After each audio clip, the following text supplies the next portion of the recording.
Деген мамлекеттин чөнтөгүнөн алып көбөйткөн жокпуз да, биз кредит алып, кредиттин процентин кошуп төлөп. Азыр жүздөн төрт эле элдин чөнтөгүнө бул салуу эсептелет. Жүздөн төрт эле. Негизи башкача бир жолдорун ойлонуп, башка элге жардам көрсөтсө болмок, салыкты көбөйтпөй эле. 20 сомов – это себестоимость проезда одного пассажира на данный момент. 3 бала, 3 неберең окуза 20 сом, күндө 100 сомдон бериш керек жол кире. Азыр 150 сом бериш керек, улум тутасы каяктан жетип кирет.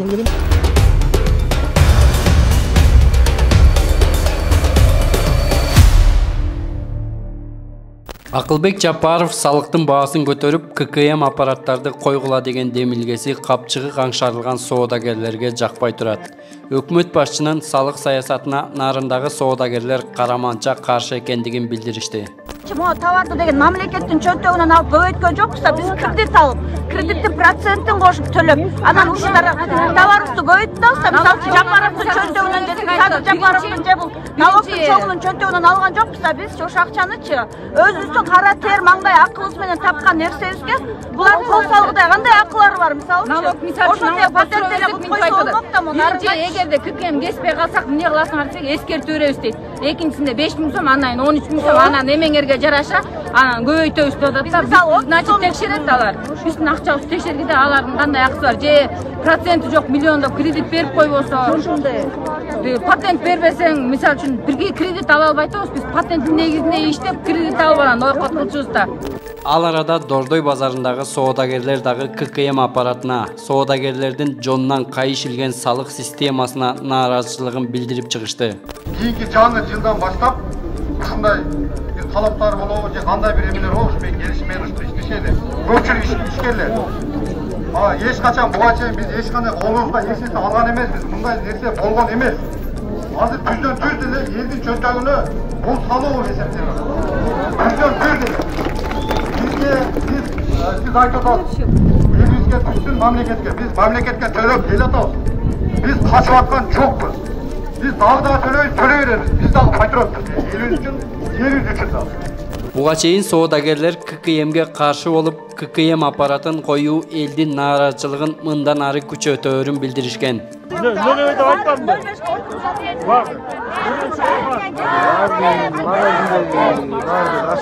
Дордойдо нарында соодагерлер ККМге салык көтөрүлүп каршы чыгып атат да. Туура эле чыгып атышат. Алар деле эл менен байланышта да, эл ошолордон барып соода кылат, ыйлап атат, ала албай атат, арзандат деп атат. Ошон үчүн анан чыгып атышат да, жөн чыккан жок алар деле. Негизи башкача бир жолдорун ойлонуп, башка элге жардам көрсөтсө болмок, салыкты көбөйтпөй эле. Пенсияны деле ордуна коюп эле кымбаттатпай эле койсо болмок да. Бизге коштуганда эки эсе кымбаттатат. Законго карата салыш керек, салыкты деле салыш керек, паштын законуна карата салыш керек. Булар законго алып атат. Конечно, кээ төлөбөй качып кеткендер бар, башка бар, андай жагдагы наказат кылыш керек. Мыйзам чегинде да, толку мыйзам чегинде да. Неме да, налогду бүт уже калбай калды, бардыгына салат да, ал да туура эмес да.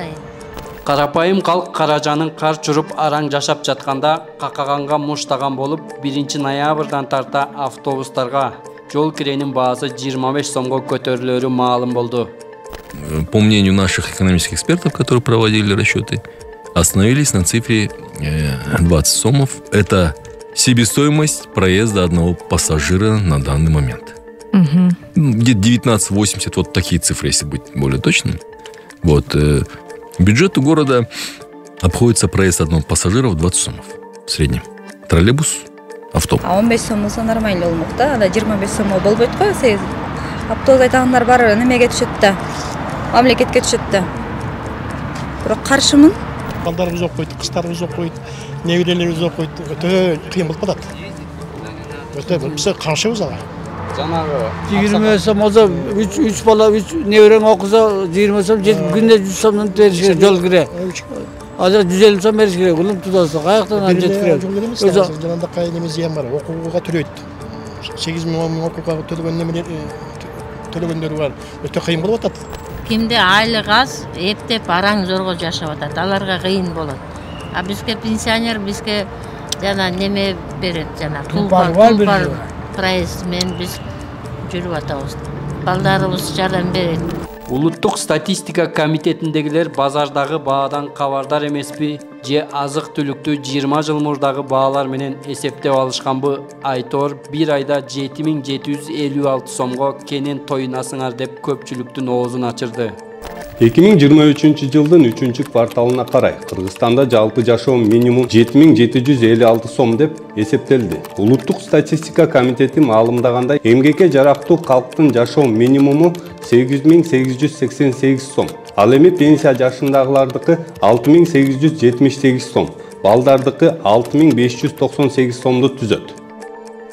756 сомго сизге жетеби бир айга? Жетпейт. Bir ay жашаса Bir ay эми болгон кишилерге болсо керек экономдоп, атак мага жетпейт. Эми 7756 негизи биринчи ушул чоңдорду сол акчага тамак жейдирип көрүш керек да. Сол бир айга жетип жей алабы, же жей албайбы. Анан ошондон кийин мисалы именне сол жана Акылбек Жапаровго жейдирип көрүш керек эле. 7756 сомду. Анан баягы көтөрүп койдук деп эми 7000 сом деген эмне? Азыр мисалы бир мишөгү мына 3000ге чамалатабы? Анын ар жагында мына күз, кыш келатат, эми көмүр алыш керек, үй жылытыш керек. Андан башка деле чыгымдар толтурат, балдарды окутуш керек, тамак аш алыш керек. Менимче карандабайт анда. Салыктын кымбатташы жол киренин жогорулашына чоңдордун кашаңдыгы эмес, мамлекеттик туунун күн карамага окшош болгондугу себеп болуп аткан окшобойбу.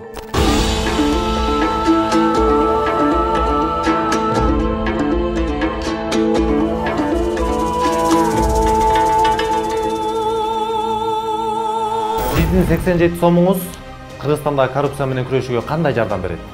Анткени айтайт десе каналдын миссиясы Кыргызстандын элине кызмат кылуу, элдин үнү болуу. Биз силердин көзүңөр менен карап, кулагыңар менен угуп, чилистендердин карасантай схемаларын ачыкка чыгарабыз. Аларды сиздер менен биздин кызыкчылыгыбыз үчүн, азыркы эркин Кыргызстандын жыргалчылыгы үчүн иштөөгө мажбурлайбыз. Эркиндик берилбейт, ага жетүү керек. Ал үчүн күрөшүүбүз керек. Patreon жөнүндө толук инструкцияны видеонун алдындагы шилтемеден көрсөңүз болот. Patreon'дон бизди колдоңуз.